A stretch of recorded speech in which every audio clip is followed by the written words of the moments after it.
Assalamualaikum warahmatullahi wabarakatuh.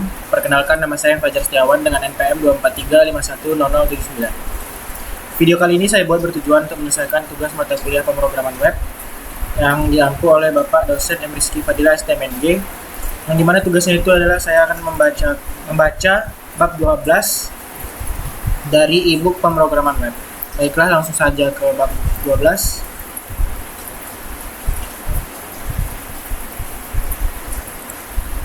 Modern Authentication dan Security. 1. Auth N versus Auth Z. Siapa kamu dan apa kuasamu? Dalam percakapan sehari-hari, istilah autentikasi atau otorisasi seringkali digunakan secara bergantian seolah-olah keduanya adalah hal yang sama. Namun dalam arsitektur keamanan sistem, keduanya adalah proses yang sangat berbeda, terpisah namun saling bergantung erat. Authentication atau yang disingkat Auth N adalah proses verifikasi identitas yang menjawab pertanyaan siapa Anda. Ini mirip dengan saat kamu menunjukkan KTP atau paspor di meja imigrasi bandara untuk membuktikan bahwa kamu benar-benar orang yang tertulis di dokumen tersebut. Dalam dunia digital, authentication terjadi saat kamu memasukkan username dan password, memindai sidik jari, atau menggunakan one-time password atau yang disingkat OTP. Tanpa authentication yang sukses, sistem tidak memiliki cara untuk mengetahui dengan siapa ia berinteraksi, dan pintu gerbang aplikasi akan tetap tertutup rapat. Setelah identitasmu terverifikasi, proses selanjutnya adalah authorization atau yang disingkat dengan Auth Z. Authorization menjawab pertanyaan apa yang boleh Anda lakukan. Kembali ke analogi gedung kantor.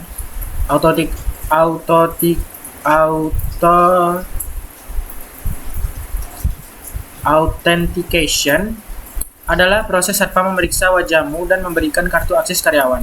Authorization adalah aturan yang menentukan kartu akses tersebut bisa membuka pintu mana saja. Apakah kartu itu bisa membuka pintu ruang CEO atau hanya bisa membuka pintu kantin dan toilet?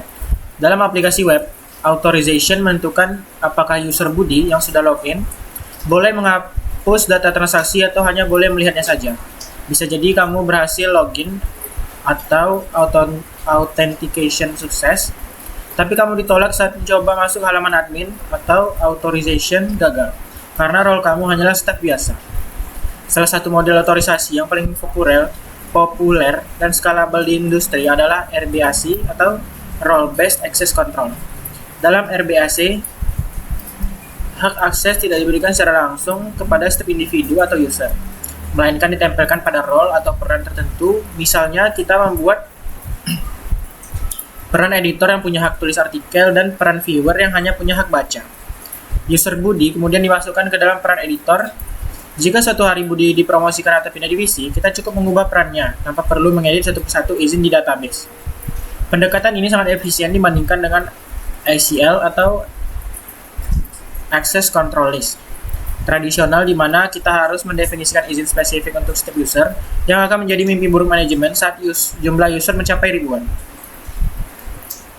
Namun aplikasi modern yang kompleks seringkali membutuhkan sesuatu yang lebih granular daripada sekedar peran, yang melahirkan ABAC, Attribute Based Access Control. ABAC memberikan izin berdasarkan atribut atau konteks tertentu, bukan hanya peran statis.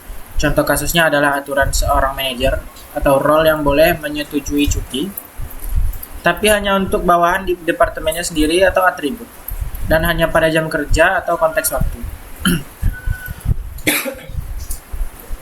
Logika ini jauh lebih dinamis dan fleksibel. Mengimplementasikan ABAC membutuhkan mesin kebijakan atau yang disebut policy engine yang lebih canggih di kode backend. Karena setiap request harus dievaluasi berdasarkan banyak variabel kondisi, meskipun rumit, ABAC adalah standar emas untuk aplikasi enterprise yang membutuhkan kepatuhan regulasi yang ketat.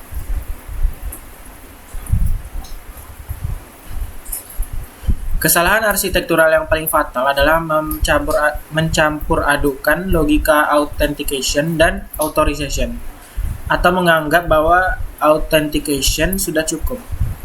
Banyak developer pemula berpikir selama dia sudah login, dia boleh melakukan apa saja. Ini disebut broken access control, yang secara konsisten menduduki peringkat atas dalam daftar kerentanan OWASP.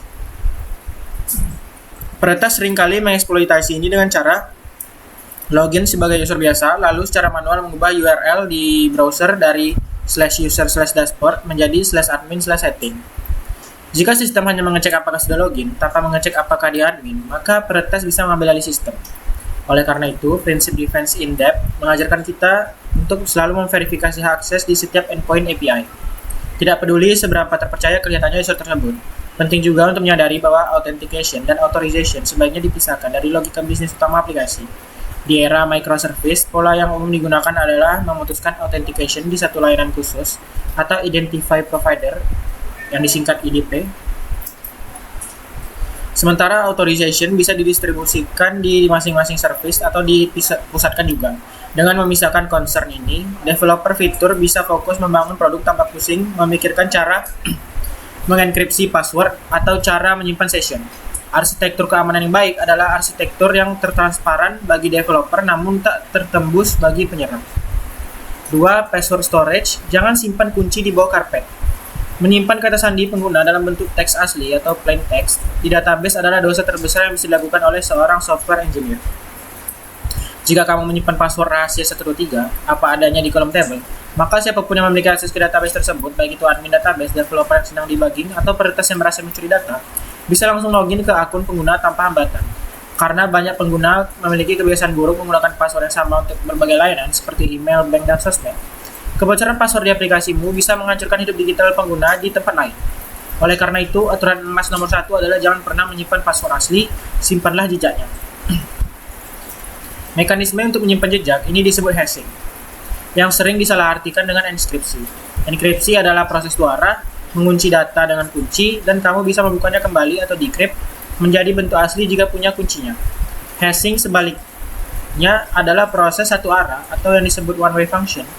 Bayangkan password sebagai buah-buahan segar dan fungsi hashing sebagai blender. Kamu bisa mengubah buah menjadi jus atau hash, tapi kamu tidak akan pernah bisa mengubah jus kembali menjadi buah utuh. Tidak peduli seberapa canggih teknologi ini. Saat pengguna login, sistem tidak membandingkan password asli karena sistem tidak menyimpannya, melainkan memblender password inputan pengguna dan membandingkan hasil jusnya dengan jus yang tersimpan di database. Jika warnanya sama, berarti buahnya atau passwordnya pasti sama. Namun, tidak semua mesin blender diciptakan sama. Algoritma hash 2 seperti MDS atau SHA-1 sudah dianggap rusak dan tidak aman untuk password. Masalah utamanya adalah mereka terlalu cepat. Komputer modern dengan GPU canggih bisa menghitung miliaran hash MD5 dalam 1 detik. Ini memungkinkan peretas menggunakan serangan brute force atau rainbow tables, yaitu daftar hash yang sudah dihitung sebelumnya, untuk menebak password dengan sangat cepat. Jika database bocor, hash MD5 bisa dipecah atau crack dalam hitungan detik. Oleh karena itu, kita membutuhkan algoritma hash yang disengaja didesain untuk menjadi lambat dan memakan memori, membuat proses penebakan menjadi sangat mahal dan tidak layak secara ekonomis bagi peretas. Standar industri ini untuk hashing password adalah Bcrypt, Script, atau pemenang kompetisi terbaru Argon 2. Algoritma ini memiliki parameter work factor atau cost yang bisa disetel. Kita bisa mengatur agar server membutuhkan waktu, katakanlah 0,5 detik untuk menghitung satu hash. Bagi pengguna yang login sekali sehari, 0,5 detik tidak terasa. Tapi bagi peretas yang ingin menebak 1 juta password, 0,5 detik pertebakan berarti butuh waktu bertahun-tahun. Fitur perlambatan adaptif inilah yang membuat Bcrypt dan kawan-kawannya tahan terhadap perkembangan kecepatan hardware di masa depan. Jika komputer jadi lebih cepat, kita tinggal naikkan work factor-nya. Selain algoritma yang lambat, kita wajib menggunakan salt. Salt adalah string acak yang unik ditambahkan ke setiap password sebelum dihash. Tanpa salt, dua user yang punya password sama, rahasia 123, akan memiliki hasil hash yang sama persis di database. Ini memudahkan peretas untuk melihat pola. Dengan salt, user A akan dihash sebagai rahasia 123 plus acak A, dan user B sebagai rahasia 123 acak B. Menghasilkan output yang benar-benar berbeda. Salt mencegah serangan rainbow table massal karena peretas harus memecahkan hash satu persatu untuk setiap user unik. Tidak bisa borongan, salt ini disimpan secara plain text di samping hash password di database. Karena ia bukan rahasia, melainkan sekedar pengacau pola. Untuk keamanan tingkat paranoid, beberapa arsitek menambahkan paper. Berbeda dengan salt yang disimpan di database, paper adalah kunci rahasia yang disimpan di level aplikasi, misalnya di environment variable atau hardware security model. Password dihash dengan salt plus paper. Keuntungannya adalah jika database SQL bocor atau SQL dump, peretas tetap tidak bisa memecahkan password karena mereka tidak memiliki paper yang terpisah di server aplikasi. Ini adalah lapisan pertama terakhir atau yang disebut defense in depth, yang memastikan bahwa kompromi pada satu lapisan infrastruktur tidak langsung berakibat fatal bagi keamanan data pengguna secara keseluruhan. 3. Session versus token JWT. Perang status. Dalam merancang sistem autentikasi, keputusan arsitektural terbesar dalam memilih antara stateful session atau yang disebut berbasis sesi atau stateless token, biasanya JWT. Pendekatan tradisional session-based authorization dan authentication bekerja seperti sistem penitipan barang di klub malam. Saat kamu login, server membuat catatan di memori atau database sesi ID 123 milik Budi, lalu memberikanmu sebuah tiket nomor antrean berupa cookie. Setiap kali kamu ingin mengirim request, browser otomatis menyertakan tiket cookie tersebut. Server kemudian mengecek buku catatannya, tiket 123 ini milik siapa. Keuntungan utama pendekatan ini adalah kontrol penuh. Jika Budi kehilangan HP-nya, admin bisa menghapus sesi 123 dari database server, dan seketika itu juga akses Budi terputus atau revocation instan. Namun, pendekatan session memiliki masalah skalabilitas di era cloud modern. Karena data sesi disimpan di server, jika kamu memiliki 1 juta pengguna aktif, kamu butuh memori RAM yang sangat besar atau database Redis yang mahal hanya untuk menyimpan sesi. Selain itu, jika kamu memiliki banyak server atau load balancer, kamu harus mematikan server Kamu harus memastikan server A, B, dan C bisa mengakses data sesi yang sama atau sticky session atau distributed cache. Inilah yang memicu popularitas stateless token dengan standar JWT atau singkatan dari JSON Web Token. JSON Web Token bekerja seperti gelang VIP konser yang terbuat dari kertas anti-air. Di gelang tersebut sudah tertulis nama, level akses, dan tanggal kadaluarsa, lalu dicap atau ditandatangani secara digital oleh panitia. Ketika menggunakan JWT, server tidak lagi menyimpan apapun di memori. Saat user login, server membuat JWT yang berisi data user, menandatanganinya dengan private key, dan memberikannya ke klien. Saat klien mengirim request dengan JWT, server cukup memverifikasi data tanda tangan digitalnya menggunakan matematika kriptografi. Jika tanda tangannya solid, server percaya isinya. Ini membuat JWT sangat scalable. Server tidak butuh database sesi, dan request bisa dilayani oleh server manapun tanpa sinkronisasi. Namun, kelemahannya adalah revocation atau pencabutan. Karena server tidak menyimpan daftar token, server tidak bisa memastikan sebuah JWT yang masih berlaku. Jika JWT dicuri peretas bisa menggunakan sampai token itu kadaluarsa sendiri, kecuali kita menerapkan daftar hitam atau blacklist yang rumit. Isu krusial lainnya adalah di mana kita menyimpan JWT di sisi klien. Banyak tutorial mengajarkan menyimpan JWT di local storage browser. Ini sangat mudah dilakukan, tetapi sangat berbahaya. Local storage dapat diakses oleh kode JavaScript apapun yang berjalan di halaman web. Jika aplikasimu memiliki celah XSS atau cross-site scripting, misalnya dari library iklan pihak ketiga yang terinfeksi peretas, bisa menyalin tokenmu dan mengambil alih akun. Tanpa penyimpanan yang direkomendasikan pakar keamanan adalah HTTP only cookie. Cookie jenis ini tidak bisa dibaca oleh JavaScript atau dokumen .cookie akan kosong, tapi otomatis dikirim oleh browser ke server. Ini memitigasi resiko pencurian token lewat XSS secara signifikan.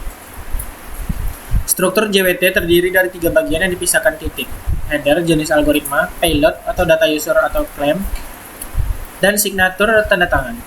Penting untuk diingat bahwa payload JWT hanya di-encode base64, bukan dienkripsi. Siapapun bisa memecahkan kode base64 dan membaca isinya. Oleh karena itu, jangan pernah menyimpan data sensitif seperti password, NIK, atau nomor kartu kredit di dalam JWT payload. Gunakan JWT hanya untuk menyimpan user ID, role, dan expiration time. Jika kamu butuh menyimpan data rahasia di token, kamu harus menggunakan JWE, atau singkatan dari JSON Web Encryption, dan jauh lebih jarang didukung dibandingkan JWS, JSON Web Signature Standard. Sebagai arsitek, pilihan antara session dan JWT bergantung pada kasus penggunaan atau use case. Untuk aplikasi perbankan atau internal perusahaan yang butuh keamanan ketat dan kemampuan logout paksa instan, session adalah pilihan terbaik. untuk aplikasi skala besar, API publik, atau arsitektur microservice yang terdistribusi masif, JWT adalah pemenangnya. Seringkali solusi terbaik adalah hybrid, menggunakan JWT bertenor pendek, misalnya 15 menit sebagai akses token, dan gunakan session atau token bertenor panjang yang disimpan di database sebagai refresh token untuk memperbarui akses, memberikan keseimbangan antara keamanan dan skalabilitas. Yang keempat, OAuth 2.0 dan SSO, meminjam kunci tetangga. Di dunia yang ideal, pengguna hanya perlu mengingat satu password untuk seluruh kehidupan digital mereka. Single sign-on atau SSO adalah mekanisme yang mewujudkan mimpi ini. Memungkinkan pengguna login ke aplikasimu menggunakan akun Google, Facebook, atau GitHub yang sudah mereka miliki. Di balik layar, keajaiban ini ditenagai oleh protokol standar bernama OAuth 2.0. OAuth Open Authorization pada dasarnya adalah protokol pendelegasian akses. Analoginya terbaiknya adalah valid key, kunci parkir mobil mewah. Kunci valet memungkinkan tukang parkir untuk menyalakan mesin dan memindahkan mobil, tetapi tidak bisa membuka bagasi atau laci dashboard. Dengan Open Authentication, user memberi izin kepada aplikasimu, yaitu tukang parkir, untuk mengakses data akun Google mereka atau mobil, tapi hanya sebatas profil dan email, tanpa memberikan password utama Google mereka atau kunci utama. Dalam tarian Open Authentication 2.0, ada 4 aktor utama, yaitu resource owner atau user, client atau aplikasi web kamu, lalu authorization server atau Google GitHub, dan resource server atau API Google. Alur yang paling aman dan umum digunakan adalah authorization code flow. Saat user klik login with Google, aplikasimu melempar user ke halaman login Google. Di sana, user memasukkan password langsung ke Google, bukan ke kamu. Jika sukses, Google melempar user kembali ke aplikasimu dengan membawa sebuah kode sementara. Aplikasimu kemudian menukarkan kode ini ke server Google secara back channel atau server to server untuk mendapatkan akses token. Token inilah yang akhirnya dipakai untuk mengambil email user dari API Google. Mekanisme ini aman karena aplikasimu tidak pernah menyentuh password user sama sekali. Resiko keamanan password sepenuhnya ditanggung oleh penyedia identitas seperti Google atau GitHub yang memiliki tim keamanan kelas dunia. Selain itu, pengguna bisa mencabut akses atau revoke akses untuk aplikasimu kapan saja melalui pengaturan akun Google mereka, tanpa perlu mengganti password utama. Open Authentication 2.0 memisahkan peran autentikasi, siapa yang user, dan otorisasi atau akses data untuk keperluan autentikasi murni atau identitas. Dibangunlah lapisan OIDC, OpenID Connect, OIDC, Open Authentication 2.0 yang menambahkan ID token atau format JWT berisi data profil user yang sudah terstandarisasi. Namun implementasi Open Authentication juga memiliki jebakan. Salah satu yang paling kritis adalah validasi redirect URL. Peretas bisa mencoba menipu authorization redirect URI atau URI. Peretas bisa mencoba menipu authorization server untuk mengirimkan kode akses ke website jahat milik mereka. Oleh karena itu, pendaftaran aplikasi di dashboard developer seperti Google Cloud Console mewajibkan kita mendaftarkan URL callback yang sah secara ketat. Pengembang juga harus mengimplementasikan parameter state atau PKCE, Proof Key for Code Exchange, untuk mencegah serangan CSRF dan penyadapan kode otorisasi, terutama pada aplikasi mobile atau SPA murni di mana penyimpanan client server tidak dimungkinkan. Konsep akses token dan refresh token juga sentral di sini. Akses token biasanya berumur pendek, misalnya 1 jam. Jika token ini bocor, kerusakan terbatas hanya 1 jam. Untuk kenyamanan user agar tidak login ulang tiap jam, disediakan refresh token yang berumur panjang, misalnya 30 hari. Refresh token ini disimpan sangat aman di server dan digunakan untuk meminta akses token yang baru yang lama saat yang lama kadaluarsa. Jika server mendeteksi aktivitas mencurigakan, server bisa membatalkan refresh token tersebut, memaksa user login ulang. Rotasi token ini adalah mekanisme pertahanan diri sistem yang berjalan otomatis. Mengadopsi SSO bukan hanya soal keamanan, tapi juga soal konversi user. Studi menunjukkan bahwa formulir registrasi yang panjang adalah penghalang utama pengguna baru. Dengan tombol sign up with Google, friksi tersebut hilang, satu klik akun jadi. Namun sebagai arsitek, kamu harus memikirkan strategi fallback, apa yang terjadi jika akun Google user terhapus, atau jika layanan GitHub down. Sistem user di database sebaiknya didesain fleksibel untuk mendukung multiple providers atau menautkan akun sosial ke akun email atau password tradisional. Memberikan redundansi akses bagi pengguna. 5. Common Vulnerabilities OWASP. Musuh dalam selimut. Membangun benteng pertahanan tidak akan efektif jika kita tidak tahu bagaimana musuh menyerang. OWASP, atau yang disingkat dari Open Web Application Security Project, secara berkala merilis dokumen OWASP Top 10, daftar 10 resiko keamanan aplikasi web yang paling kritis. Memahami daftar ini adalah literasi dasar bagi setiap web developer. Ancaman klasik yang masih merajalela adalah SQL injection.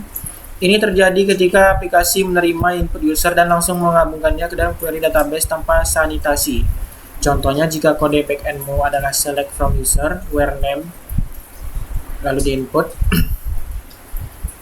peretas bisa memasukkan input or one sama dengan one, hasil query menjadi select from user, where name, or one sama dengan one, yang selalu bernilai true, sehingga database memuntahkan seluruh data user. Solusinya sederhana namun mutlak. Selalu gunakan prepare statement atau ORN yang memisahkan data dari perintah query. Ancaman kedua yang sangat umum di sisi front-end adalah SSS atau cross-site scripting. Serangan ini terjadi ketika aplikasi menampilkan input user apa adanya ke browser orang lain.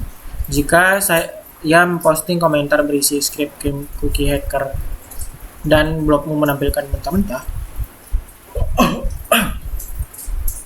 maka setiap orang yang membaca komentar saya akan menjalankan script tersebut di browser mereka. Script ini bisa mencuri cookie cache, mengalihkan halaman, atau melakukan aksi atas nama korban. Pencegahannya adalah dengan context aware encoding, yaitu mengubah kurang dari menjadi %LT, yang biasanya sudah dilakukan otomatis oleh framework modern seperti React atau Vue. Namun, penggunaan fitur berbahaya seperti dangerously set inner HTML di React atau vHTML di Vue membuka kembali celah ini jika tidak hati-hati. Ancaman ketiga yang sering membingungkan adalah CSRF, Cross-Site Request Forgery. Berbeda dengan XSS yang mencuri data, CSRF meminjam tangan user untuk melakukan aksi tanpa persetujuan. Bayangkan kamu sedang login di webbank, lalu di tab sebelah kamu membuka situs forum memancing. Di forum tersebut ada gambar tersembunyi dengan tag image src https://bank.com transfer to hacker amount 1000. Browser yang polos akan mencoba membuat gambar tersebut dan mengirim request ke bank. Karena kamu sedang login, browser menyertakan cookie sesi bankmu secara otomatis. Server bank menerima request valid dan mentransfer uangmu. Solusi untuk ini adalah menggunakan anti-CSRF token atau string rahasia di form hidden, atau memanfaatkan atribut cookie modern same-site, contohnya Strix atau Lex, yang melarang browser mengirim cookie dari domain pihak ketiga. Selain serangan teknis, ada kategori broken authentication. Ini mencakup kelemahan logika seperti membiarkan user mencoba password ribuan kali, no rate limiting, pesan error yang terlalu deskriptif, username tidak ditemukan versus username atau password salah, atau fitur lupa password yang lemah. Keamanan bukan hanya soal kode, tapi juga soal alur logika. Memberitahu peretas bahwa username valid membantu mereka mempersempit target serangan. Pesan error keamanan harus generik, dan mekanisme pemulihan akun harus samaan proses login itu sendiri. Terakhir, ancaman modern yang sering diabaikan adalah supply chain attacks melalui dependency. Aplikasi web modern dibangun di atas ribuan paket NPM. Jika satu paket kecil yang kamu gunakan, misalnya performa tangga, disusupi kode jahat oleh pembuatnya, aplikasimu juga ikut terinfeksi.